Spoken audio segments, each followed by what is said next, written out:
hating kapatid.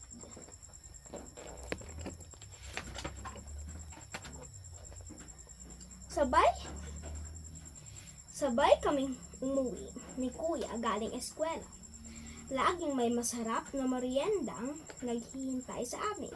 Sa araw na ito, bibingka ang bagong bili ni Nanay ang merienda. Ang sarap!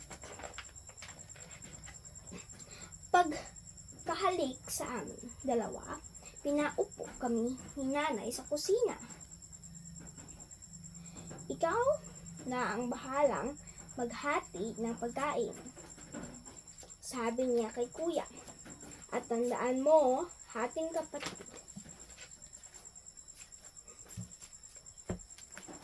Nakahati na sa 4 ang bibingka. 3 piraso ang kinuha ni Kuya at ang natitira sa akin ay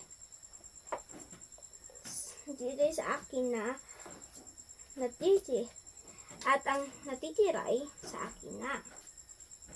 Mas malaki ako kaya mas gutom ako. Kailangan mas marami sa kain. Mas malaki nga siya sa akin kaya hindi na ako malma.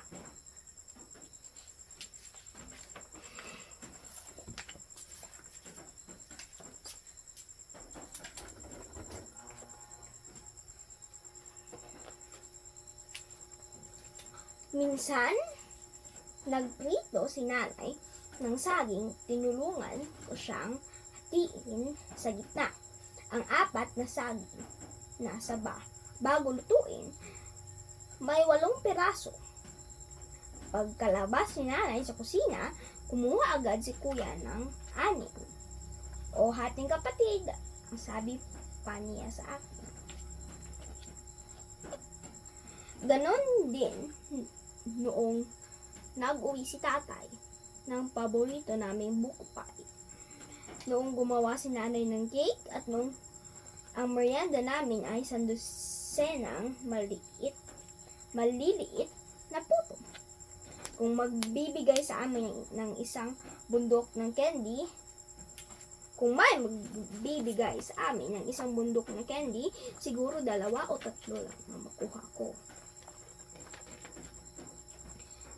Buti pa ang kakasi kong si Dina. Wala siyang kapatid, wala siyang kahati sa kahit ano.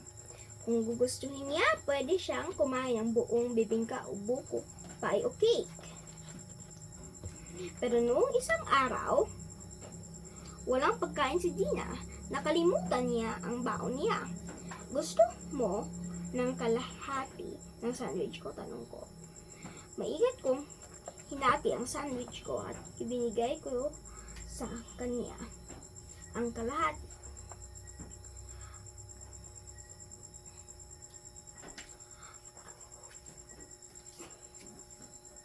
Ang ingat mong maghati, mukhang hating kapatid, sabi ni Dina.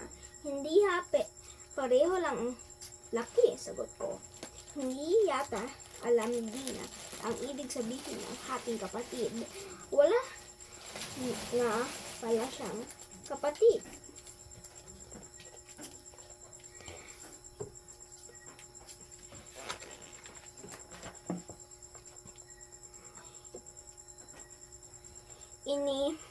Inimitahan ako ni Dina nang minsay magpunta sa bahay nila.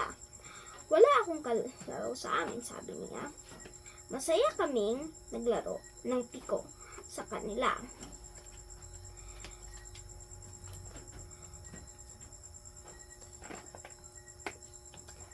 Pagdating ng tatay niya, may dala siyang mamon. Para kay Dina, sorry, hindi ko alam na may bisita ka, anak. Hati na lang kayo sa pasalubong ko, sabi ng tatay niya. Ikaw na ang maghati-hating kapatid, sabi ni Dina. Mukhang alam na niya kung anong ibig sabihin. Pero paano kaya ang hating kapatid sa aming dalawa? Pareho lang ang edad namin at pareho ang tangkad. Mataba lang siya ng kaunti. Ayaw kong gawing hating kapatid, sabi ko. magkaibigan tayo. Gawin na lang nating hating kaibigan. Napatawa si Dina. Hating kaibigan? Ano yun? Ganito na lang. Hatiin mo yung mamon, tapos pipiliin ko ang pirasong kukunin ko. Nanginginig ang mga kamay ko habang hati ang mamon sa dalawa. Tinignan ni Dina ang dalawang piraso, mukhang pareho lang ang laki. Pareho lang pala ang hating kapatid at hating kaibigan, sabi niya. Dumating naman ang nanay ni Dina. Nagmerienda na ba kayo? Tanong nito habang inilabas ang pasalubong niya. Sapin-sapin! Kailangan ko nang umuwi, kaya binigyan niya ako ng isang maliit na dilaw ng sapin-sapin. Wala pa si tatay. Pagdating ko sa bahay, nagluto namin naman si nanay. Mukhang gutom na si kuya dahil nakabantay na siya sa mesa. Inilagay ko sa gitna ang bigay sa aking sapin-sapin.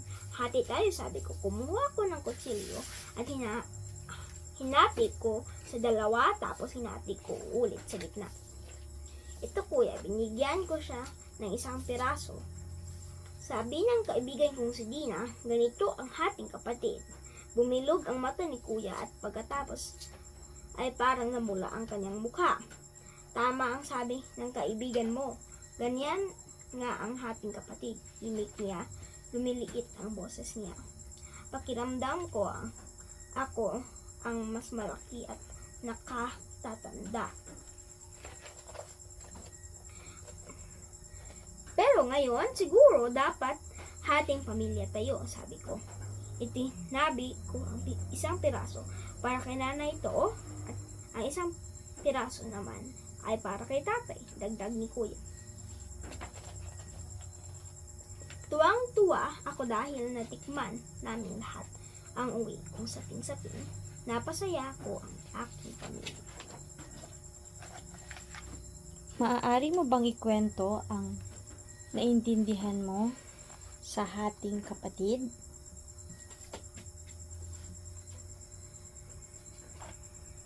Saan tungkol ang kwento?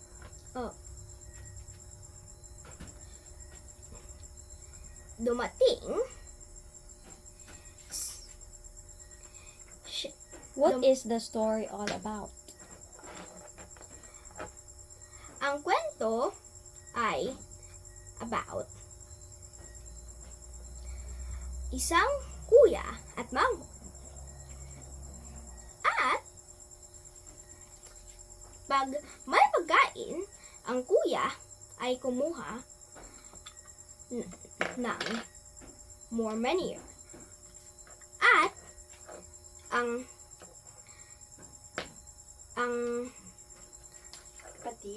kapatid ay maliit. Pero isang araw may klase siyang pangalan ay Dina na walang kapatid. At she left her food at home. Naghati sila. Isang araw, imbita.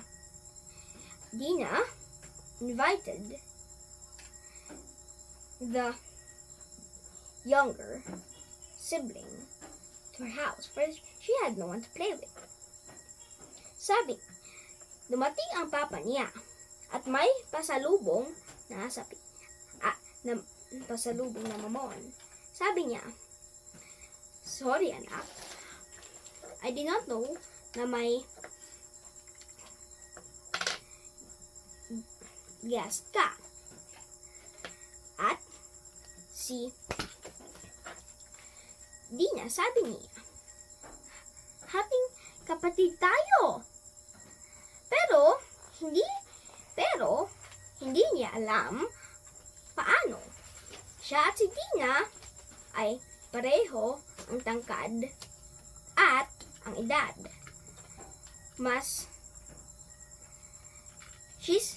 Dina is just a little bit chubbier.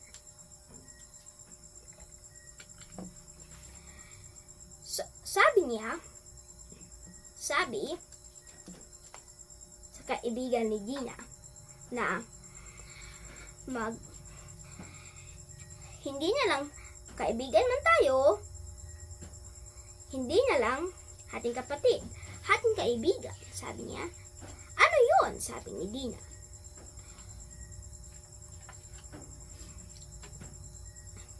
At sabi pa ni Dina na, ito na lang.